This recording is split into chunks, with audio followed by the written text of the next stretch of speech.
மாண்புமிகு பேரவைத் தலைவர் அவர்களே, வணக்கம்.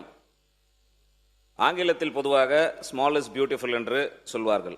அதற்கு ஏற்பால் போல்தான் நம்முடைய வரலாறு தொடர்ச்சியாக இருந்து கொண்டு இருக்கிறது. இன்னும் உதாரணத்துக்கு சொல்ல வேண்டும் என்று சொன்னால், சுதந்திரம் அடைந்த மெட்ராஸ் பிரசிடென்சியில் அன்றைக்கு மொத்தம் 12 மாவட்டங்கள் தான் இருந்தன. காலப்போக்கில் நிர்வாக வசதிக்காக இன்றைக்கு 38 மாவட்டங்களாக அவை பிரிக்கப்பட்டிருக்கின்றன. இன்னும் சொல்ல வேண்டும் என்று சொன்னால், இன்னைக்கு கூட பரப்பளவில் பெரிதாக இருக்கக்கூடிய திண்டுக்கல், திருவண்ணாமலை, ஈரோடு, சேலம் போன்ற மாவட்டங்களை எல்லாம் பிரித்து புதிய மாவட்டங்களை உருவாக்க வேண்டும் என்ற கோரிக்கைகள் இந்த அவையிலேயே பல்வேறு உறுப்பினர்களால் எழுப்பப்பட்டு வருகிறது. இன்னும் சொல்ல வேண்டும் என்று சொன்னால், உள்ளாட்சி துறையில் 10 ஆண்டுகளுக்கு ஒரு வரை தொகுதி மறுவரை செய்யப்பட்டு வருகிறது. அது மட்டும் இல்லாமல் நீங்கள் மாநகராட்சி என்று பார்த்தீர்கள் என்று சொன்னால், தமிழ்நாட்டில் ஒரே ஒரு மாநகராட்சி தான் முன்பு இருந்தது, சென்னை மாநகராட்சி மட்டும்தான். காலத்திற்கு ஏற்பால் போர் முதல் கட்டமாக கோயம்புத்தூரையும் மதுரையும் நகராட்சியாக இருந்ததை தரம் உயர்த்தி மாநகராட்சியாக மாற்றினார்கள். அதற்கு பிறகு திருச்சி, சேலம், நெல்லை என்று 6 மாநகராட்சிகளானது. படிப்படியாக இன்றைக்கு தமிழ்நாட்டில் 25 மாநகராட்சிகள் இருக்கிறது. அதிலும் குறிப்பாக சொல்ல வேண்டும் என்று சொன்னால், ஒரே மாவட்டத்தில் 2 மாநகராட்சிகள் எல்லாம் இருக்கிறது. தஞ்சாவூர், கும்பகோணம் என்றெல்லாம். இவையெல்லாம் கூட பார்த்தால் நிர்வாகத்திற்காக அவ்வாறு பிரிக்கப்பட்டு வருகிறது. அரசியல் கட்சிகள் என்று எடுத்துக்கொண்டால் கூட கடந்த காலங்களில் மிகப்பெரிய கட்சிகளாக சொல்லக்கூடிய திமுகவும் சரி, அதிமுகவும் சரி, தங்களுடைய கட்சி நிர்வாகத்திற்காக வருவாய் மாவட்டத்திற்கு 1 மாவட்ட செயலாளர்கள் வைத்திருந்தார்கள். அதற்கு பிறகு காலப்போக்கில் ஒரு வருவாய் மாவட்டத்திற்கு 2 மாவட்ட செயலாளர்களாக வைத்தார்கள். அதற்கு பிறகு கிழக்கு, மேற்கு, வடக்கு, தெற்கு, தென்கிழக்கிலிருந்து வடமேற்கு வரை இன்றைக்கு வந்துவிட்டது. மத்திய கூட வந்துருச்சு. அப்படி பார்க்கும் பொழுது இதை விட இன்னும் அதிகமாக சொல்ல வேண்டும் என்று சொன்னால், இன்னைக்கு தமிழ்நாட்டில் ஒரு தனிபெரும் கட்சி, சிங்கிள் லார்ஜஸ்ட் பார்ட்டியாக இருந்து கொண்டிருப்பது தமிழக வெற்றி கழகம். அப்படி தமிழக வெற்றி கழகத்தில் எடுத்துக்கொண்டால் கூட ஒரு தொகுதிக்கு ஒரு மாவட்ட செயலாளர் என்ற அடிப்படையில் வைத்துக் கொண்டு இருக்கக்கூடிய சூழ்நிலையில் இந்தியாவினுடைய மொத்த வாக்காளர்களுடைய எண்ணிக்கை 97,98,00,000 இன்றைக்கு இருப்பதோ 543 தொகுதிகள் தான். கிட்டத்தட்ட நம்ம 100 கோடி வாக்காளர்களை நெருங்கி கொண்டிருக்கக்கூடிய சூழ்நிலையில் இது அளவீடு என்று எடுத்து பார்த்தீங்கன்னா, சராசரியா ஒரு நாடாளுமன்ற தொகுதிக்கு 18 லட்சம் வாக்காளர்கள் கிட்ட வருகிறார்கள். மக்கள் தொகை என்று எடுத்தால் அது ஒரு 20 லட்சமாக இருக்கும். தமிழ்நாட்டில் அப்படியே பார்த்தீங்கன்னா, தமிழ்நாட்டுடைய மொத்த வாக்காளர்களுடைய எண்ணிக்கை 5,73,00,000, கிட்டத்தட்ட 6 கோடி வாக்காளர்களை நாம் நெருங்கி கொண்டு இருக்கிறோம். அப்படி நீங்க கணக்கெடுத்து பார்த்தீங்க என்று சொன்னால் இருப்பதோ 39 தொகுதி. அந்த 39 தொகுதிக்கு எடுத்தீங்கன்னா கிட்டத்தட்ட 14.5 லட்சத்திலிருந்து 18 லட்சம் வரை இருக்கும். கடந்த நாடாளுமன்ற தேர்தலில் கூட நான் ஆரணி நாடாளுமன்ற தொகுதியில் போட்டியிட்டு வெற்றி வாய்ப்பை இழந்தவன். அந்த தொகுதியில் 15 லட்சம் வாக்காளர்கள், கிட்டத்தட்ட 17 லட்சம் மக்கள் தொகை இருக்கக்கூடிய வாய்ப்புகள் இருக்கிறது. இப்போ உலக நாடுகளில் எடுத்துக்கிட்டீங்கன்னா, ஐநா சபையில் அங்கீகரிக்கப்பட்ட நாடுகள் 195, அங்கீகரிக்கப்படாத நாடுகளை எல்லாம் சேர்த்தால் 230.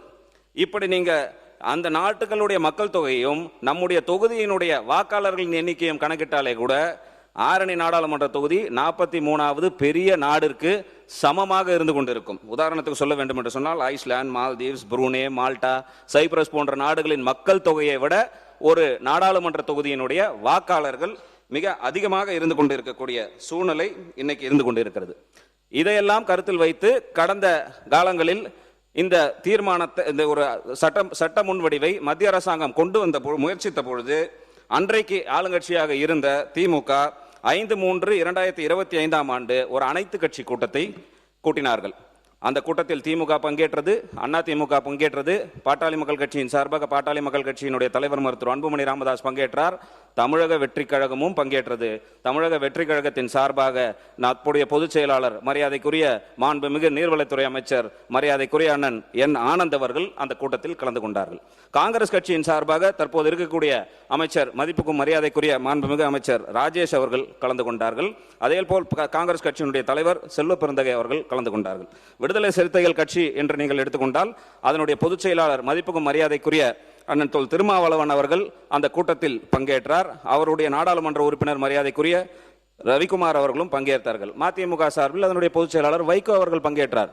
இந்திய கம்யூனிஸ்ட் கட்சியின் சார்பாக அப்போதைய அவர்களுடைய தலைவர் மரியாதைக்குரிய தோழர் முத்தரசன் அவர்கள் அப்பொழுது பங்கேற்றார்கள். மார்க்சிஸ்ட் கம்யூனிஸ்ட் கட்சியின் சார்பாக அதனுடைய தோழர் தலைவர் மரியாதைக்குரிய சண்முகம் அவர்கள் அன்றைக்கு பங்கேற்றார்கள். அது மட்டும் இல்லாமல் இந்த அவையில் இருக்கக்கூடிய சட்டமன்ற உறுப்பினர்களாக இருக்கக்கூடிய மரியாதைக்குரிய சட்டமன்ற உறுப்பினர் ஜவஹர் உல்லா அவர்களுக்கும் மரியாதைக்குரிய சட்டமன்ற உறுப்பினர் தமிமுன் அன்சாரி போன்ற அனைத்து கட்சி பிரதிநிதிகள் மட்டுமல்லாமல் இயக்கங்களின் பிரதிநிதிகளும் பங்கேற்று அந்த கூட்டத்தில் பாட்டாளி மக்கள் கட்சியினுடைய தலைவர் மருத்துவர் அன்புமணி ராமதாஸ் முன்வைத்த கோரிக்கை என்னவென்று சொன்னால், இங்கே தமிழ்நாட்டை பொறுத்தவரை 2026ஆம் ஆண்டு எடுக்கப்படுகின்ற மக்கள் தொகை கணக்கெடுப்பின் அடிப்படையில் இந்த தொகுதி வரையறை நடத்தப்படுமே ஆனால் பாட்டாளி மக்கள் கட்சி அதை கடுமையாக எதிர்க்கும் என்று அந்த நேரத்தில் பதிவு செய்த கையோடு, அதே நேரத்தில் இன்றைக்கு 543 தொகுதிகளில் தமிழ்நாட்டில் 39 தொகுதிகள் இருக்கின்றன.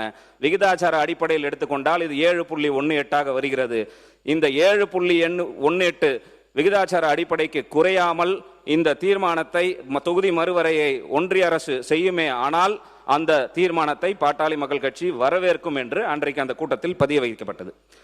இதையே ஒட்டி அனைத்து கட்சிகளும் ஒன்றாக இணைந்து அந்த கூட்டத்தில் நிறைவேற்றப்பட்ட தீர்மானத்தின் அம்சங்கள் என்னவென்று சொன்னால், நாடாளுமன்றத்தில் தற்போதைய உறுப்பினர்களின் எண்ணிக்கை உயர்த்தப்படும் பட்சத்தில் 1971ஆம் ஆண்டு மக்கள் தொகை அடிப்படையில் தற்பொழுது நாடாளுமன்றத்தில் இரு அவைகளிலும் மாநிலங்களிடையே எந்த விகிதத்தில் தொகுதிகளின் எண்ணிக்கை உள்ளனவோ அதே விகிதத்தில் தமிழ்நாடு உட்பட தென் மாநிலங்களின் தொகுதிகளின் எண்ணிக்கையை உயர்த்துவதற்கு தேவையான அரசியல் சட்டத்தை மேற்கொள்ள வேண்டும் என ஒன்றிய அரசை இந்த அனைத்து கட்சி கூட்டம் வலியுறுத்துகிறது. தொகுதி மறுசீரமைப்பின் காரணமாக நாடாளுமன்றத்தில் தமிழ்நாட்டின் தற்போதைய பிரதிநிதித்துவமான சதவீதம் 7.18 என்பதை எக்காரணம் கொண்டும் ஒன்றிய அரசு மாற்றம் செய்யக்கூடாது என்று இந்த கூட்டம் வலியுறுத்துகிறது என்று அந்த கூட்டத்தில் அனைத்து கட்சி இங்க வந்திருக்கக்கூடிய அனைத்து கட்சியினுடைய பிரதிநிதிகளுடன் அந்த தீர்மானம் அன்றைக்கு நிறைவேற்றப்பட்டது. இதற்கு பிறகு ஏப்ரல் மாதம் 26ஆம் தேதி இந்த பில் நாடாளுமன்றத்தில் வந்த பொழுது தற்போதைய மாண்புமிகு உள்துறை அமைச்சர் மதிப்புக்கும் மரியாதைக்குரிய ஐயா அமித்ஷா அவர்கள் நாடாளுமன்றத்திலேயே தெளிவாக குறிப்பிட்டிருக்கிறார், Tamil Nadu has 39 seats which is 7.18%. After passage of this bill the number of MPs will be 59 and their percentage in the new house of 816 will be 7.23%. Tamil Nadu will also suffer no loss என்பதை தெளிவாக தெரிவித்து அந்தந்த மாநிலங்களில் அந்த விகிதாச்சாரத்தின் அடிப்படையில் தொகுதிகளின் எண்ணிக்கை அடிப்படையில் 50% உயர்த்தி அந்த 50%ம் மகளிருக்கென்று வழங்கப்படும் என்று தெளிவாக நாடாளுமன்றத்திலேயே தெரிவித்திருக்கிறார். அது மட்டும் அல்லாமல் அதேபோல் பாரத பிரதமர் மரியாதைக்குரிய நரேந்திர மோடி அவர்கள் தேர்தல் நேரத்தில் அதுவும் குறிப்பாக ஏப்ரல் 5ஆம் தேதி 2026 கேரளத்தில் தேர்தல் பிரச்சாரத்துக்கு வந்த பொழுது இது குறித்த தெளிவான விளக்கத்தை தெரிவித்திருக்கிறார். Lok Sabha seats will not be reduced for southern states that have effectively controlled population growth. ஏனென்று சொன்னால் மக்கள் தொகை பெருகுவதை கட்டுப்படுத்தி இருக்கக்கூடிய தென் மாநிலங்களில் எந்த பாதிப்பும் வருவதற்கு ஒன்றிய அரசு விடுபடாது. The government will ensure that no state, whether it's Kerala, Tamil Nadu, Karnataka, Andhra Pradesh, Goa or Telangana faces reduction in Lok Sabha seat என்று பாரத பிரதமர் அவர்கள் தெளிவாக இந்த இடத்தில் அதை குறிப்பிட்டு சொல்லி இருக்கிறார். இவ்வாறெல்லாம் இருக்கும் பொழுது இன்னும் சொல்ல வேண்டும் என்று சொன்னால், அப்படி ஒரு தொகுதியின் அடிப்படையில் எண்ணிக்கை உயர்த்தப்பட்டால் 816 தொகுதிகள், அப்படி என்றால் கூடுதலாக 273 தொகுதிகள் நாடாளுமன்றத்தில் அதிகமாகிறது. நீங்க சொல்வது போல 33% என்று நம்ம எடுத்துக்கொண்டால் 176 தொகுதிகள் தான் பெண்களுக்கு ஒதுக்கப்படும். ஆனால் இன்றைக்கு மத்திய அரசு அமித்ஷா அவர்கள் மாண்புமிகு உள்துறை அமைச்சர் அமித்ஷா அவர்கள் சொல்லியிருப்பதை போல நடைமுறைப்படுத்தினால் 273 தொகுதிகள் பெண்களுக்கு வழங்கப்படுவதற்கான வாய்ப்பு என்று இருந்து கொண்டிருக்கிறது. இன்னும் அதிக ஒருபடி சொல்லணும்னு சொன்னா, தமிழ்நாட்டில் 1962 41 எம்பிகள் இருந்தாங்க. அதற்கு பிறகு 72 தான் 39 குறைக்கப்பட்டது. இதெல்லாம் கடந்த கால வரலாறு. இன்னும் நீங்க தமிழ்நாட்டுக்கு எடுத்துக்கொண்டீர்கள் என்று சொன்னால், தற்போது இருக்கக்கூடிய 39 எம்பிகளை வைத்து நீங்கள் 33% என்று கணக்கீடு செய்தீர்கள் என்று சொன்னால், இன்றைக்கு 13 எம்பிகள் தான் அதிகமாக வருவார்கள், பெண்களாக இருப்பார்கள். ஆனால் இந்த சட்டம் அவர்கள் சொல்வது போல பெண்களுக்கு அந்த 50% உயர்த்தினால் 20 நாடாளுமன்ற உறுப்பினர்கள் தமிழ்நாட்டிலிருந்து மகளிர் நாடாளுமன்ற உறுப்பினர்கள் நாடாளுமன்றத்தை அலங்கரிப்பார்கள். இன்றைக்கு வெறும் 5 பெண் நாடாளுமன்ற உறுப்பினர்கள் தான் அந்த அவையை அலங்கரித்துக் கொண்டிருக்கிறார்கள்.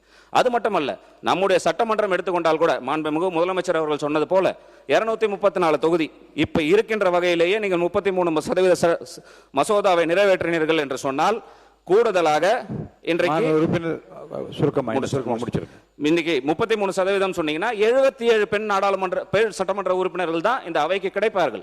ஆனால் நீங்கள் கூடுதலாக தொகுதியை வளர்த்து அதன் கூட நீங்க எடுத்து வச்சு பார்த்தீங்கள் என்று சொன்னால் நமக்கு கூடுதலாக 117 பெண் சட்டமன்ற உறுப்பினர்கள், மகளிர் சட்டமன்ற உறுப்பினர்கள் நமக்கு கிடைப்பார்கள். இன்றைக்கு இந்த அவையை எடுத்துக்கொண்டால் எங்களுடைய சட்டமன்ற கட்சி தலைவர் முனைவர் சௌமியா அன்பணி அவர்கள் உட்பட தமிழக வெற்றி கழகத்தினுடைய மாண்புமிகு அமைச்சர்கள் 4 பெண் உறுப்பினர்கள் உட்பட முதலமைச்சர் சொல்வது போல் 23 பெண் உறுப்பினர்கள் தான் இன்றைக்கு இருக்கிறார்கள். அப்படி இவ்வாறெல்லாம் இருக்கும் பொழுது மகளிருடைய உரிமையும் அதிகாரம் பெறுவதற்கும் எதிராக நாம் எல்லாம் இருக்க போகிறோமா? ஒருபொழுதும் பாட்டாளி மக்கள் கட்சி அப்படி இந்த வேலையை செய்யாது.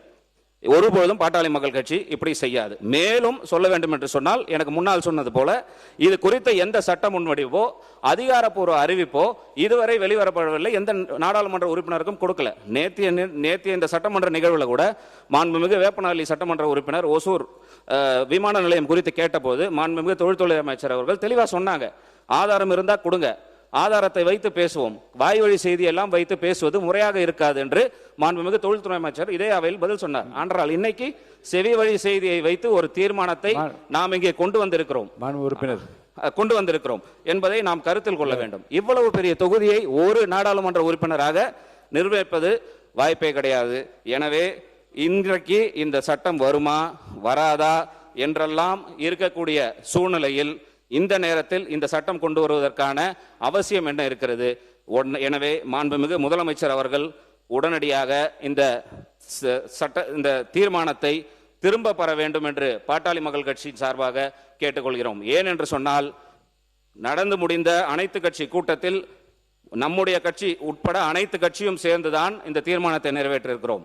இன்றைக்கு இந்த தீர்மானத்தை நிறைவேற்றணும் என்று சொன்னால் அன்றைக்கு ஒரு நிலைப்பாடு, இன்றைக்கு ஒரு நிலைப்பாடு என்று அரசியல் இரட்டை நிலைப்பாடு என்ற பொருள் ஆகிவிடும்.